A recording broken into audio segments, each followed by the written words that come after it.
देखिए ये मैंने अभी इसीलिए आपका ना I have not erase it, I have not deleted, इसके साथ इसको जोड़ना चाहेंगे कि जिससे पता लगे कि ये केमिकल चेंजेस में ही आपका नाम इसके एग्जांपल्स में आपका नाम क्या, क्योंकि इसमें क्या होता है कि जब भी दो रिएक्टेंट्स आपस में आपका नाम करते हैं, रिएक्शन करते हैं, तो न्यू सब्सटेंस बनता है एंड रिएक्टेंट्स और न्यू सब्सटेंस के डिफरेंट केमिकल प्रॉपर्टीज होती है, सिंपल से। अब आप एग्जांपल्स में अगर आप बात करेंगे तो सबसे पहले जो एग्जांपल आपको घर में देखने को मिलेगा, रस्टिंग ऑफ आयरन आपको दिखाई देगा, chemical change. Rusting of iron में क्या होता है आपका देखो, ये अगर आप इसको ऐसे देखेंगे समझेंगे, आयरन देखो, आयरन में जब आपका ऑक्सीजन और प्लस जब आपका वाटर, ये दोनों मिल जाएंगे, इसमें आपका देखो एक केमिकल रिएक्शन हुआ और ये आपका रस्टिंग आपका, इसको ब्राउन फ्लेकी सब्सटेंस कहते हैं। This is known as a brown flaky substance. अब आपने कभी भी देखा होगा मार्केट में आप जाते हैं, लोहे की कढ़ाई जो आप लेते हैं, सपोज मैं लोहे की कढ़ाई की बात कर रहा हूं, लोहा, आयरन का मतलब लोहा, स्टील की बात नहीं है, आपने ये आयरन आपका आयरन की ली, if it will not come in a contact of the water and oxygen, इसमें रस्टिंग लगेगी, उस समय इसका कलर क्या हो जाएगा, ग्रे होता है, सिल्वर कलर आपका, जो ग्रे कलर आपका होता है। लेकिन जैसे it will come in a contact of the oxygen and water, ये आपका ब्राउन फ्लेकी सब्सटेंस जिसको आप कहते हैं, वो रस्टिंग हो जाएगी आपका नाम। तो बेसिकली इसको आपका नाम, अगर सिंपल लैंग्वेज में आपका कोई कहे रस्टिंग ऑफ आयरन, तो ये कोरोजन ऑफ आयरन भी होता है। 9th के बच्चे को इसके बारे में इतने डिटेल में आप कहीं भी किसी भी चैनल पे नहीं देखोगे। और एक्चुअल में ये जो रस्टिंग होती है, बस इसी को बता रहा हूं मैं, इसको कहते हैं hydrated, this is hydrated iron third oxide, hydrated iron third oxide ही आपकी रस्टिंग है। आप कढ़ाई लाए, आपने इसमें पानी में तो डाला ही नहीं, इसको खाली ऑक्सीजन मिलेगी तो भी इसमें, क्योंकि हवा तो उसको मिल ही रही है, दुकान में आप जाते तो पानी तो नहीं है, हवाएं तो मिलती हैं, हवा के साथ साथ अगर पानी भी आपका जब कांटेक्ट में आएगा तब आपके रस्टिंग होगी। अब यहाँ पर जब मैंने ओखली में सिर घुसेड़ी दिया तो मूसल की चोटों से क्या डरना, तो देखो जब आयरन, ये देखो आपका किसके, ऑक्सीजन गैस के, और वाटर, वाटर का मतलब एक ड्रॉप नहीं, number of waters, number of waters, इसका मतलब आपका क्या हो जाएगा, कुछ भी हो सकता है। सपोज के लिए मैंने 2 × NH2O कर देते हैं,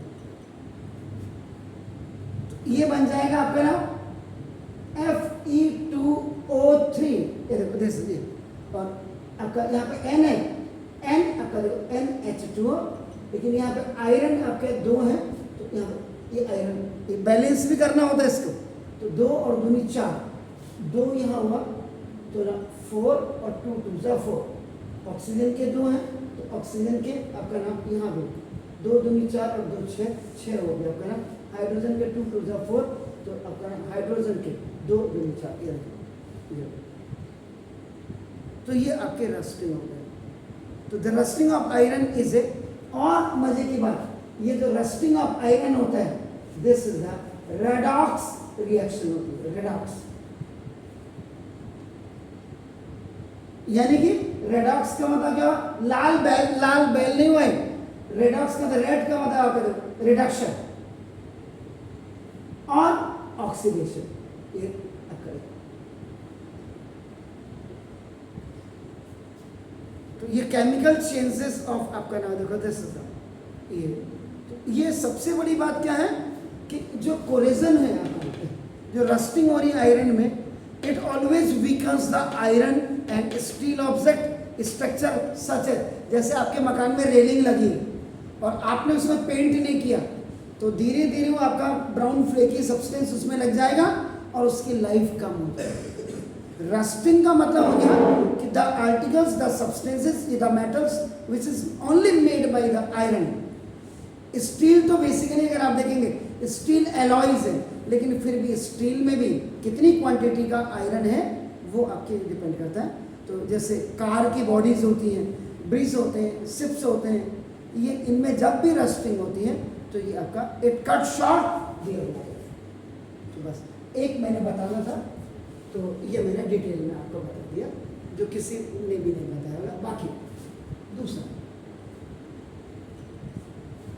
डाइजेशन आपका, दिस डाइजेशन ऑफ फूड। आपने पेट के अंदर रोटी डाली, खाना खाया आपने, बॉडी को प्रोटीन मिला, कार्बोहाइड्रेट मिला, विटामिन्स मिला, सब कुछ मिला, and that food is just converted, जो कार्बोहाइड्रेट वगैरह सब में 75% तो बॉडी को एनर्जी मिल गई और 25% सुबह सुबह जो उठ करके आप एक्सक्रीटरी मटेरियल निकालते हो। तो digestion of food is also an example of the chemical reactions of that.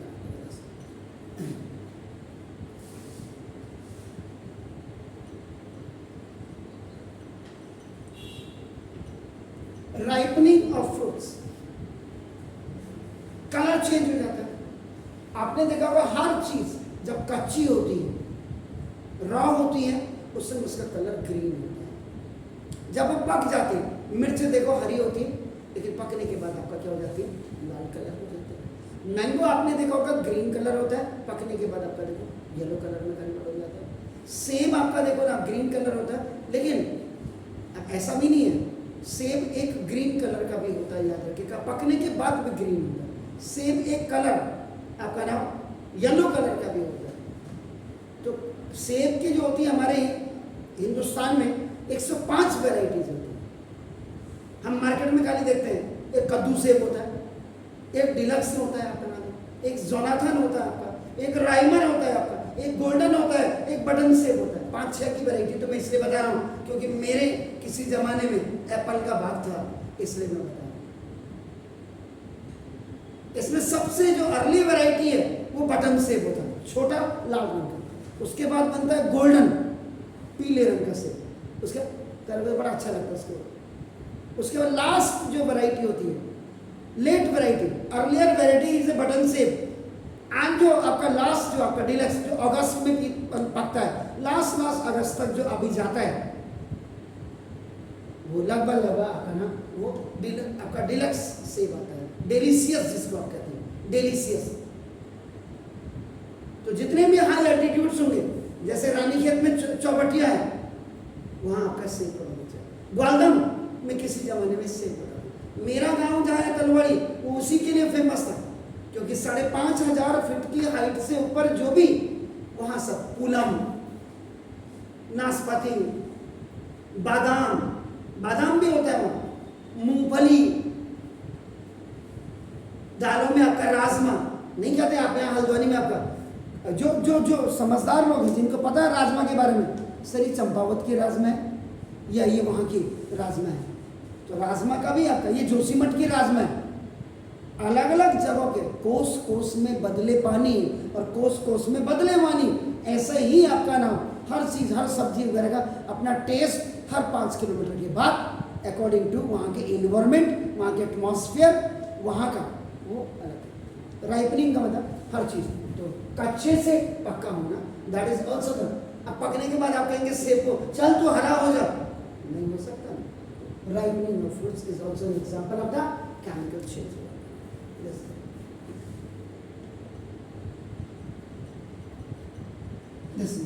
ये कुकिंग ऑफ फूड, आपने सब्जी काटी, खाली अगर आप सपोज के लिए आलू की सब्जी बना रहे हैं, आपने कच्चा आलू लिया, उसको पाइल किया, आपने छिलका उतारा, छिलका उतारने के बाद आप आलू के गुटके बनाते हैं। तो आलू के गुटके जब बनाते हैं उसमें पानी की क्वांटिटी भी आप डालते हैं, उसको हीट अप करते हैं कढ़ाई में, उसमें मसाले वगैरह सब स्पाइसेस आप डालते हैं, और उसके बाद आप जब पक गया तो दैट इज कुकिंग। तो द प्रोसेस आपकी पूरी, कच्चा हमने कई चीज़ें हम कच्ची नहीं खा पाते, जो कच्चा खाते हैं उसके फेवरेट फूड में आपका आएगा, लेकिन जो कच्चा नहीं है वो कुकिंग फूड में आएगा। जैसे मूली होती है, मूली धो के खा लेते, गाजर धो के खा लेते, आपका जो कैबेज है कैबेज भी आप खा लेते, प्याज को भी आप खा लेते। प्याज की तो तासीर इतनी है, गर्मियों में ठंडा करता है शरीर को, और पका करके अगर कच्चा खाओगे तो शरीर को ठंडक देगा, और पका के खाओगे तो शरीर को आपका ना गर्मी देगा। ये प्याज की तासीर है। 12 कुकिंग ऑफ फूड। जो पकने से पहले जो आपने आलू को अलग काटा, टमाटर को अलग काटा, उसको आपने क्या उसको आप फिर दोबारा उसी स्टेज में ला सकते हो? नहीं ला सकते।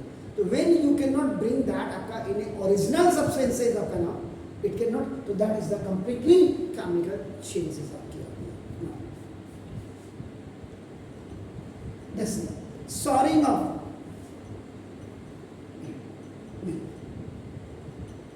सॉरिंग ऑफ मिल्क जानते हैं क्या क्या होता है?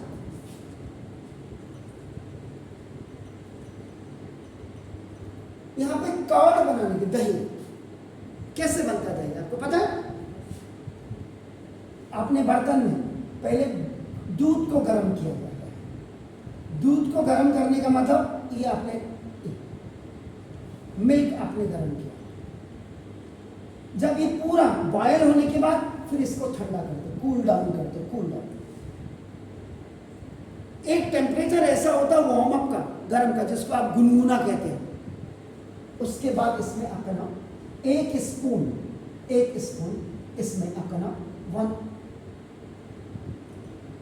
इसमें दही डाल देंगे। दही जो दही है जिसको आप जामुन कहते हैं, और इसको रख देंगे, तो that milk will just convert into the curd, that is the soil of milk.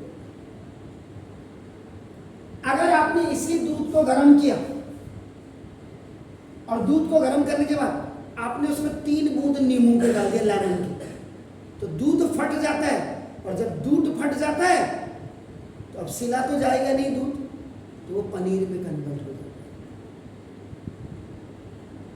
आप बताओ, दूध एक आपको बटर भी बना करके दे रहा, आपको पनीर भी बना करके दे रहा, आपको छाछ भी बना करके दे रहा, आपको घी भी बना करके दे रहा। इसीलिए मल्टी प्रोडक्ट आपका is known as the milk, and milk is also known as complete food. All the proteins, all the vitamins are आपका now just inside the milk. और मजे की बात आपको पता है कि जो प्योर मिल्क हम कहते हैं, प्योर मिल्क है, गाय और भैंस के नीचे बैठ के जो आप दूध निकालते हैं, याद रखिएगा ये जो प्योर मिल्क, इसमें 92% आपका वाटर होता है और 8% आपका मिल्क होता है, तब आप प्योर कहते हैं।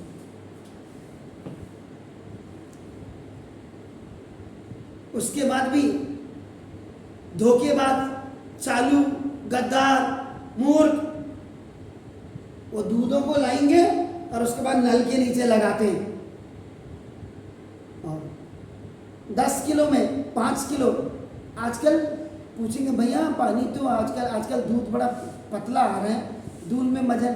हाँ बहन जी, वो कल रात गाय ने दूध वो पानी ज़्यादा पी लिया था, इसलिए उसने जो है, अब आज का दिमाग आदमी लगा ही ना कि ऐसा भी होता होगा। दूध वाले ने कहा आज का मैम का वो जरा पानी जरा कल ज़्यादा पी लिया होगा ना गाय ने, इसलिए जो है मूर्ख बनाने की गई। 12 साउरिंग ऑफ मिल्क की बात कर रहे हैं जो आपका, तो आप बताओ कितने प्रोडक्ट, मल्टी प्रोडक्ट आप बना रहे हैं इससे। और वर्ल्ड में एक कंट्री ऐसी है जिसने बैन लगाया है, पेनाल्टी फॉर प्लेंटी। वहां हर घर में अगर मेंबर 2 हैं, उनकी गाय जो जर्सी गाय बेसिकली आई, वो जर्सी गाय उसी कंट्री से आई। In the name of that country is Denmark. Denmark में पेनाल्टी फॉर प्लेंटी है, क्योंकि 2 आदमी कितना दूध पिएंगे, और उनकी गाय एक बार में जब 30-30 लीटर दूध दे, 30 लीटर सुबह 30 लीटर शाम, चलो 60 लीटर कितना पिएंगे वो, 10 लीटर। तो वहाँ आदमी क्या करता था, नालियों में गिराता था। तो वहाँ की गवर्नमेंट का बताओ, ये तो नालियों में, यहाँ पूरी नालियाँ सफ़ेद हो रही हैं। तो उन्होंने कह दिया कि दूध आप गिराओगे नहीं, अपने इस्तेमाल करने के बाद अगर आपको लग रहा इसको गवर्नमेंट को दो, तो तभी वहाँ से पनीर, खोया, ये जो दही और जो कई लस्सी, ये सारे जो प्रोडक्ट जो बनना शुरू हुए, it was started from the Denmark से स्टार्ट हुए कर्नाटक से। तो डेनमार्क का स्लोगन ही है पेनाल्टी फॉर प्लेंटी। अब आप देखिए 12 हम यहाँ पे कई चीजें मैंने आपको इसमें बता दी। 6 बर्निंग ऑफ वुड। आपने लकड़ी लगाई चूल्हे पे और ये आपका आग, लकड़ी जली, इससे आपका कार्बन डाइऑक्साइड भी आपका बना, कार्बन मोनोऑक्साइड भी आपका बना, स्मोक के साथ साथ आपका जो बना। और अगर 10 पार्टिकल भी इसके साथ आ गए तो स्मोक भी बन गया, फॉग के साथ बन करके। अब लकड़ी जल करके फिर आपका, अगर आधी जली हो, हाफ बर्न, इससे आपका कोल बनता है, कोयला बनता है। और फिर दोबारा जो पुराने जमाने में प्रेस बनाने के काम, या जो ट्रेन पहले आपका क्या होता था, भाप के जो इंजन होते थे वो इन्हीं से होते थे। 12 यहाँ पे बर्निंग ऑफ वुड का मतलब जो ही आपका सॉलिड सब्सटेंस है, it is just converted into the gases, gas में कन्वर्ट हो गया। अब आप कार्बन डाइऑक्साइड को कहेंगे जा वापस लकड़ी बन जा, नहीं, तो दिस इज द कंप्लीट आपका केमिकल चेंज। तो कोयला हाफ जल और उसके बाद अब हाफ फुल अगर जलेगा, फुल बर्न होगा, आपका ऐश आपका बनेगा, राख बन जाएगा। और जो कोयला है इट विल बी आपका नाम जस्ट अपना मिनी कोल्स में कन्वर्ट हो जाएगा, मिनी पीसेस ऑफ कोल्स में। दिस बर्निंग ऑफ कोयला।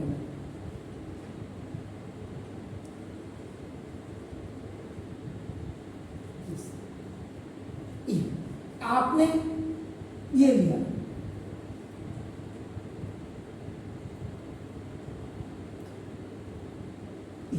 This is burning of candle. धीरे धीरे ये जल रही है, इसमें पानी की क्वांटिटी भी आपका ना, और ये धीरे धीरे एक बार आपका जब तक ये उसके बाद ये जम जाती है नीचे। अब आप कहेंगे नहीं तो दोबारा कैंडल बन, नहीं, अब ये जो बचा वैसे ही आपका वैक्स हो गया, और ये बड़े काम की चीज है, मल्टीपर्पज। पुराने लोग बड़े इंटेलिजेंट होते थे, आज की जनरेशन हम लोग सब बेकार हो गए, मूर्ख हो गए, अपने आप को इंटेलिजेंट ज्यादा समझने लगे।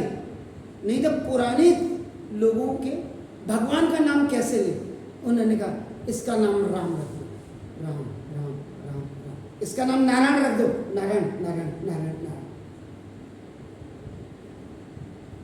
पुराने मंत्रों में आज भी इतनी ताकत है, क्यों है? करते नहीं, हमें अपने फैशन से फुर्सत हो तो तभी तो। आजकल के बच्चों को प्रेयर याद नहीं होती। पुराने हमारे जमाने के जितने भी बच्चे होते थे उनको सबको हनुमान चालीसा याद होती थी। हनुमान चालीसा अगर आप देखेंगे उसमें 40 आपके नाम 43 है। श्री गुरु चरण सरोज रजय निजमन मुकर सुधार वर्णो रबर विमल जसु जोदय, ऊपर के दोनों को हटा के बाकी 40 उसमें जो वो एक है, और लास्ट में जो उसके अंदर ही पूरा आपको महावीर विक्रम वज्र की कुमत निवार सुरत के समय नासे रोग हरे सब पीरा जपत निरंतर अनंत मीरा। मीन्स हमने अपने आप को इंटेलिजेंट कहा, तो पुराने गांव के लोग क्या करते थे, मोमबत्तियों को पिघला करके इसमें कड़वा तेल डालते थे। व्हाट वाज द कड़वा तेल? That was the mustard oil, जिसको आप कहते हैं सरसों का तेल। सरसों का तेल पहाड़ की तरह बना करके देखो कैसे करते हैं, ओखली में करते थे पहले, बनाते थे, और इतना प्योर होता था। अगर मस्टर्ड ऑयल की शीशी को यहाँ पर आप खोल दिया जाए, आपके आंखों से पानी निकलने लग जाएगा।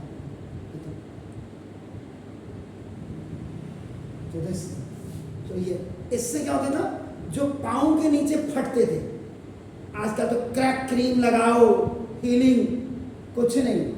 आप मोमबत्ती लो, मोमबत्ती को आप कड़वे तेल में, मस्टर्ड ऑयल में पका लो, और पकाने के बाद इसको ठंडा कर लो। जहाँ जहाँ आपका हाथ पाँव फटे हुए वहाँ वहाँ आप लगा दो। फर्स्ट का क्रैक ना फ्रैक ना वैसलीन किसी की जरूरत नहीं। 12 burning of candle is also an example of this. इसके बाद this is electrolysis. Electrolysis of this is the water. वैसे ये आपका इसमें आपके उसमें एसिलेटेड होगा, एसिलेटेड वाटर है। एग्जांपल है, देखना जरा, अगर होगा तो, नहीं है तो कोई बात नहीं है, नहीं है। ACI नहीं, ऐसी अपना डुलेटेड वाटर। अगर आप इलेक्ट्रोलिसिस की बात करें तो अभी अभी मैंने वहां पे बताया था, देखो आपका ना, देखो इसी रिएक्शन को अगर आपने एक बर्तन में पानी लिया, अब यहाँ पे आप इसको हीटअप करो, खूब देर तक इसको उबालते रहो, या आपने बाल्टी में आपका इमर्सन रॉड डाली और उसमें इलेक्ट्रिसिटी आपने फ्लो कर, this content, this substance, this compound, ये कंपाउंड आपका ब्रेक होगा, इसमें से हाइड्रोजन गैस अलग हो जाएगी और ऑक्सीजन गैस अलग हो जाएगी। तो दिस इज द इलेक्ट्रोलिसिस। अब आप कहेंगे ये तो हवा में उड़ गया, ला भाई मेरा पानी ला दो। तो दिस इज द कंप्लीट अपना काम। इसके बाद 9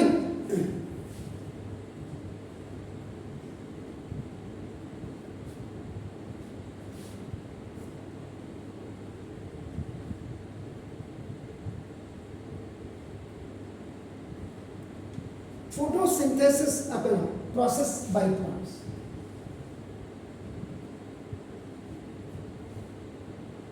जब फोटोसिंथेसिस प्रोसेस होती है प्लांट्स में तो क्या होता है,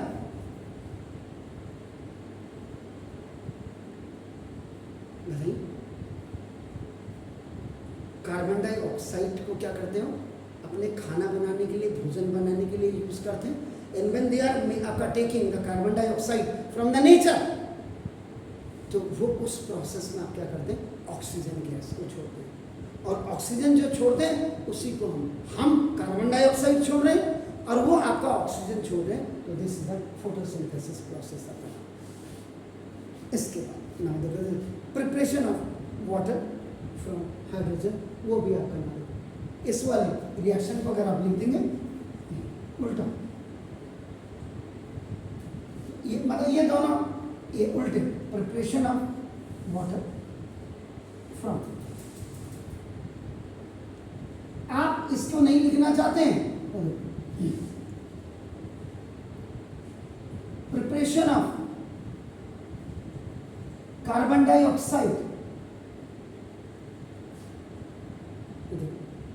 इसमें क्या हो, जब कार्बन ऑक्सीजन के साथ रिएक्ट करती है, केमिकल रिएक्शन होगी, कार्बन डाइऑक्साइड आपका बन जाता है। मजे की बात यह है कि this is depend upon the atoms and the molecule, how many atoms and how many molecules are there just reacting with each other.